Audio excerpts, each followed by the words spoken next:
Hello from Jihad and the World, a podcast that explores the intersection of Western and Islamic cultures. The author is Mark Silinsky of Kensington Security Consulting, and today's episode will examine the strange case of Monica Witt, from all-American girl to a traitor for Iran. Enjoy. And sometimes they're Iranian intelligence successful, and Monica Witt is a good example of that. Heather Williams, National Intelligence Officer for Iran under the Director of National Intelligence. This is a story with a twist. An all-American girl joins the Air Force, becomes an intelligence analyst, learns Persian, and defects to Iran. It doesn't happen often. Let's start the story with Iran's 1979 revolution, which shook the larger Middle East and much of the Islamic world. Religious leaders who had been powerless and sheltered in Najaf, Iraq, gained influence in Tehran. Ayatollah Khomeini stated in his 1970 book Islamic Government, "You, the Iranian people, have a duty to establish an Islamic government." Now in power, he and his followers carried out just that.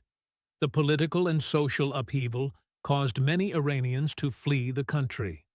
A wave of Iranian artists, free thinkers, Jews, Western-oriented intellectuals, businessmen, Christians, and Baha'i fled to Western countries that welcomed them. Over the years, this immigrant community enriched American cities with entrepreneurial talent and a young, ambitious, and educated population. Los Angeles earned the nickname Tehrangeles, and an Iranian Jew even became the mayor of Beverly Hills.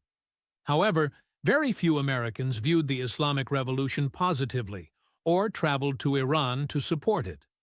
Those who did include pro-Khomeini Iranian Americans who shared the new regime's Shia fundamentalism and hostility toward the United States. Some felt comfortable promoting the Islamic Republic's image on Iranian television and built new lives there. Among the relatively few Americans who defected to the Islamic Republic, Witt stands out. She claimed to use her intelligence background, knowledge of tradecraft, and personnel to support a higher purpose, serving the Islamic Republic of Iran. Monica Elfriede Witt was indicted by a federal grand jury for conspiracy to deliver national defense information to the Iranian government. Prosecutors say Witt provided highly classified secrets to Iranian intelligence and helped them target operations after she defected to Tehran. She remains at large. Who is Monica Witt? A native Texan raised in Florida, Witt joined the Air Force in 1997 at age 18. She first deployed to the Middle East in 2002 and again in 2005, including nearly 6 months in Iraq, amid the insurgency. Later, she completed a 7-month tour in Qatar. Her final assignment before leaving the Air Force as an E6 on June 12, 2008, was with the 2nd Field Investigation Squadron at Joint Base Andrews in Maryland. She was awarded an Air Medal for her efforts during the early days of the Iraq War. Years later, speaking on Iran's press TV, Witt criticized a boys' club atmosphere and widespread sexual harassment that she claimed was systemic in the U.S. military. In June 2008, she left the Air Force and earned a degree from the University of Maryland, which offers online programs for service members. With her security clearance and bachelor's degree, she was well-positioned to work for national security contractors, a role she held for several years. From November 2008 to August 2010, she worked as a Middle East desk officer at contractor Chenega Federal Systems in Virginia. She later worked for a nonprofit organization that connected Middle Eastern students with Fulbright scholarships. She enrolled at George Washington University and partially paid her tuition through an Iraq Fulbright scholarship. Early in her graduate studies, she began to express disillusionment with the United States foreign policy. In choppy English, she published an article in the university's International Affairs Review. One passage read, In enacting a policy of severe sanctions against Iran, the U.S. should address the potential effects on other countries and not inadvertently alienate friends by making them choose between Iran and the United States. A classmate recalled that Witt's commentary about the United States, the West, and Christianity grew increasingly shrill. She, like many other university students, was openly critical of the United States, and initially, her anti-American rhetoric was indistinguishable from that of other graduate students. Many Middle East studies departments have been very hostile to the policies of successive administrations, especially those of Presidents Bush, both father and son, and Trump. One critic of Middle Eastern programs in higher education pointed to the $100 million that Muslim-majority states have given to George Washington University in gifts and contracts since 2011. A fellow student at George Washington later recalled, "There weren't warning signs in terms of go to authorities warning signs." One student remembers that everyone just kind of sat and watched, as Witt expressed strong feelings against American foreign policy in class. No one, it seems, pushed back with even a limited defense of America. According to some accounts, she was haunted by what she claimed were American war crimes in the Middle East. A classmate recalled having difficulty sleeping and reconciling her participation in the war effort.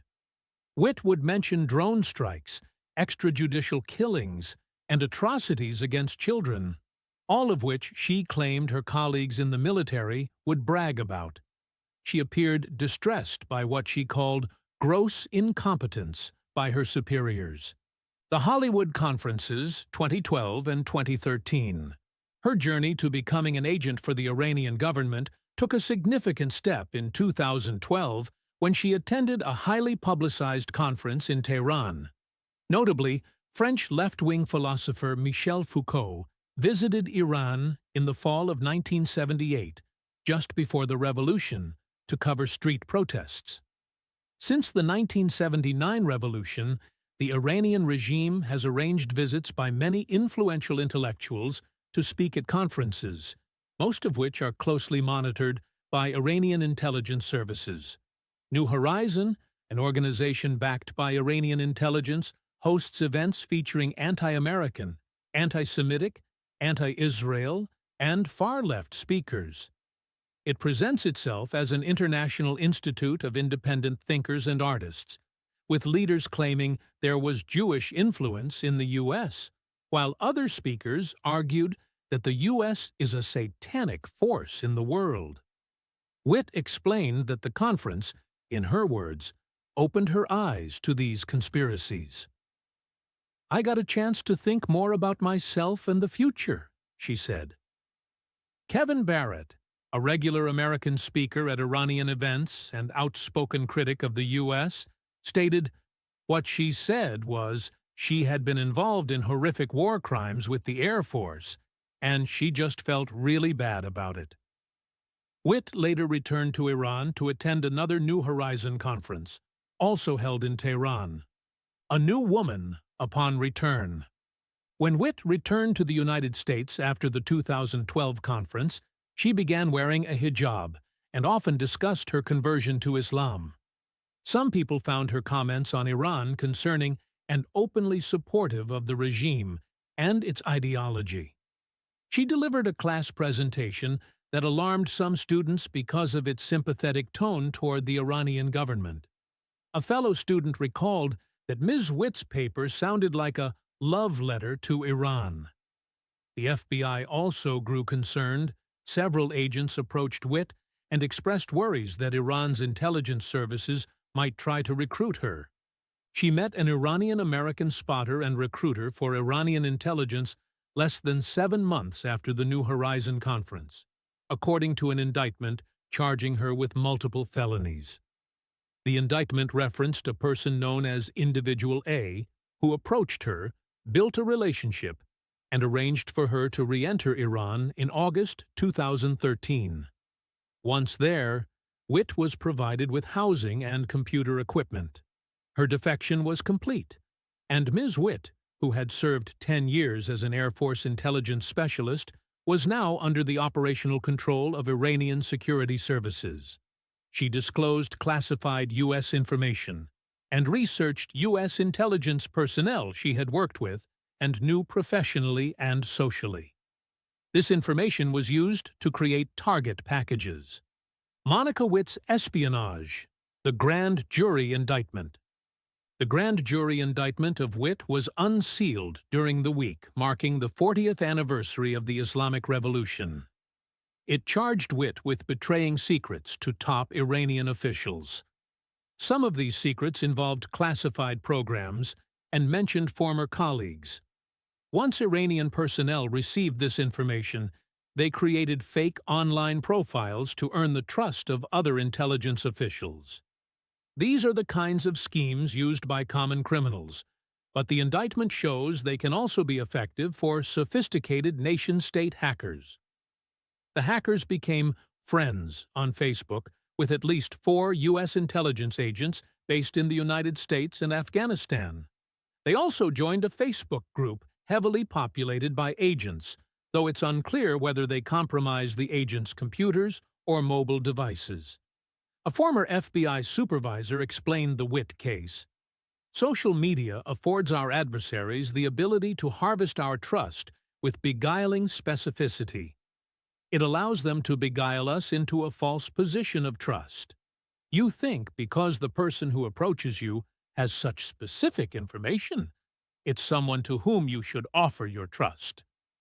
In the same indictment, the grand jury charged 4 Iranian nationals with conspiracy, attempting to commit computer intrusion and aggravated identity theft. These charges stem from actions in 2014 and 2015 that targeted Witt's former co-workers and intelligence colleagues. These individuals were referred to as cyber conspirators. They utilized fake and impersonator social media accounts, working on behalf of Iranian intelligence, and aimed to deploy malware that would give them covert access to the target's computers and networks. And what about Monica Witt today? I don't know. Was she harmed during the spring 2026 U.S.-Israel attacks on Iran? She may have been. She likely moved in IRGC circles. She is certainly one of the most prized American defectors to Iran. Can she make herself useful to the Islamic Republic? Or maybe she has fallen out of favor. Was she sent to Evin prison to wither away? Perhaps she died or was executed? Maybe when the 2026 war is over and the rubble of Tehran is cleared, we will learn about the fate and life of Monica Witt. What do you think? Do you have any inside baseball on this American traitor? Hope so. Thank you for listening to this episode of Jihad and the World. Our latest book, Cauldron of Terror, Hamas, Israel, and the World, will be available for purchase in July 2026. This podcast does not reflect the official position of the United States government. Until next time, goodbye from Kensington Security Consulting.